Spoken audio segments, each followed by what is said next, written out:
And he said something like an electron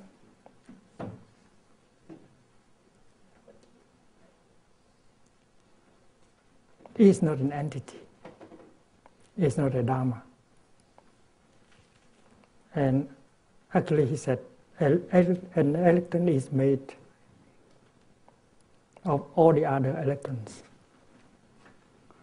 He seemed to see that the one is made of the all, and just touching the one deeply, you touch everything. So this is touching the nature of Paratantra. There is no separate entities. There are only manifestation that rely on each other to be possible, like the left and the right. The right is not an entity that can be by itself alone. Without the left, the right cannot be. Everything is like that.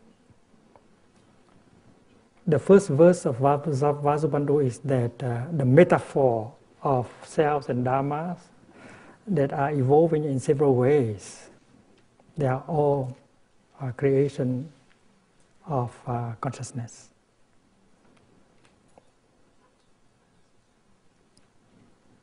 Mental creations. Not only the sixth create, but also the seventh and the eighth create.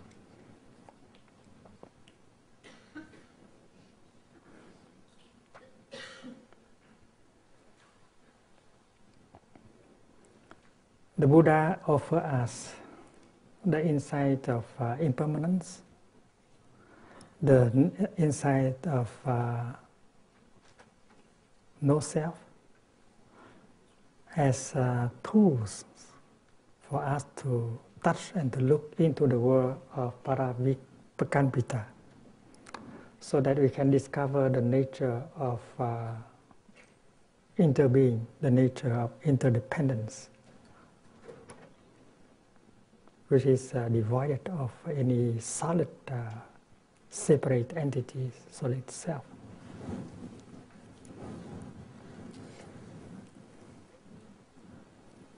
One day, the Buddha told his beloved disciple Ananda, he said, whoever see interbeing, that person see the Buddha.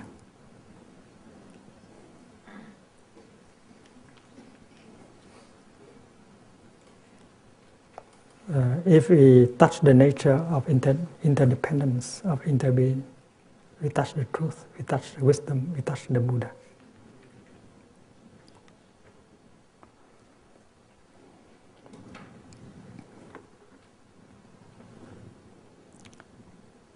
And this is the processes of training. During the day, while walking, sitting, eating, cleaning, you dwell in the samadhi, in the concentration of Paratantra, so that you can see things as they are. Not as selves, not as entities, but as mental constructions that rely on each other in order to manifest. And this is the process of training.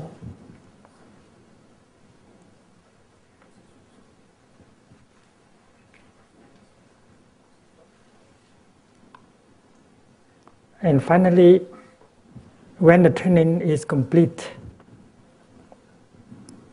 the nature of parinishpana will appear.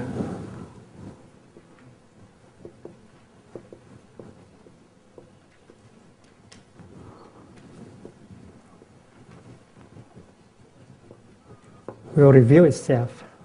The viên thành thực, tự tánh,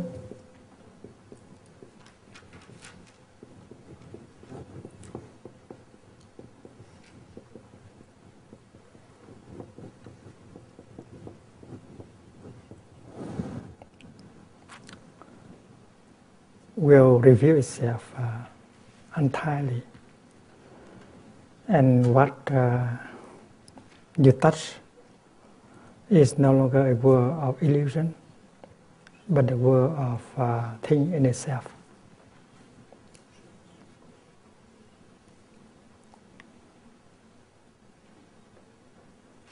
And this is the principles of the practice.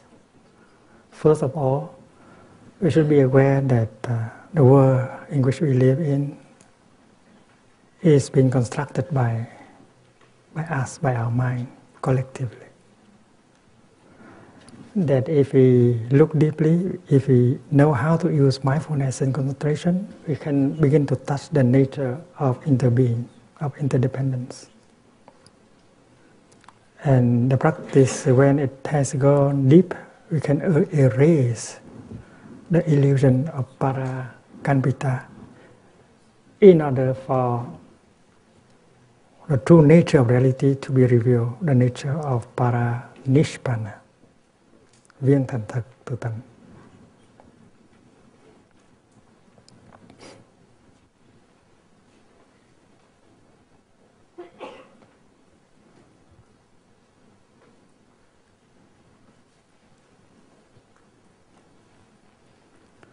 And the method of visualization can be very helpful. Yesterday, before yesterday, we spoke about the practice of touching the earth. If you are an intelligent practitioner, you are not touching the earth with the intention to beg the Buddha to give you this or that, to forgive you for having done this or that. Because that practice is still based on the notion of selves. You are different, you are nothing or almost nothing, and the Buddha is everything, he is someone, and you need him to give you a little bit of wisdom, of happiness, and that is based on the notion of selves. You still live in the world of para-kalpita. So before touching the earth, before the Buddha, you have to visualize that you are empty of yourself. And not only you are empty, but the Buddha is empty of himself. The one who bows and the one who is bowed to, they are both empty. I think it's difficult to find in other tradition that kind of practice. You cannot stand in front of God and deity that you worship. You, the object of my worship, you are empty.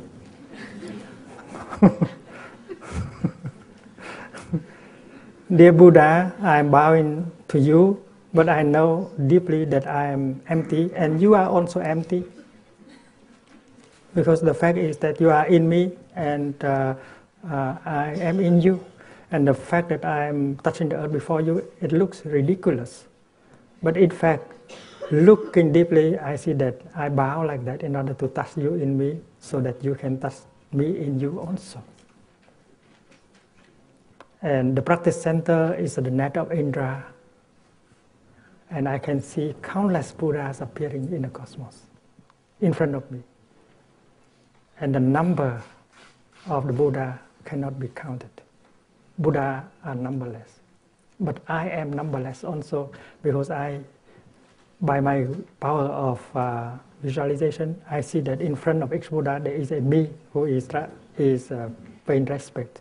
That is sheer visualization. And yet it can erase the notion of self.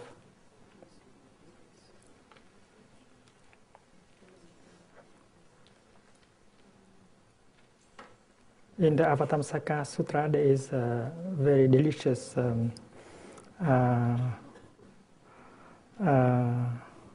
portion of the sutra describing the young man Sudana looking for the mother of the Buddha.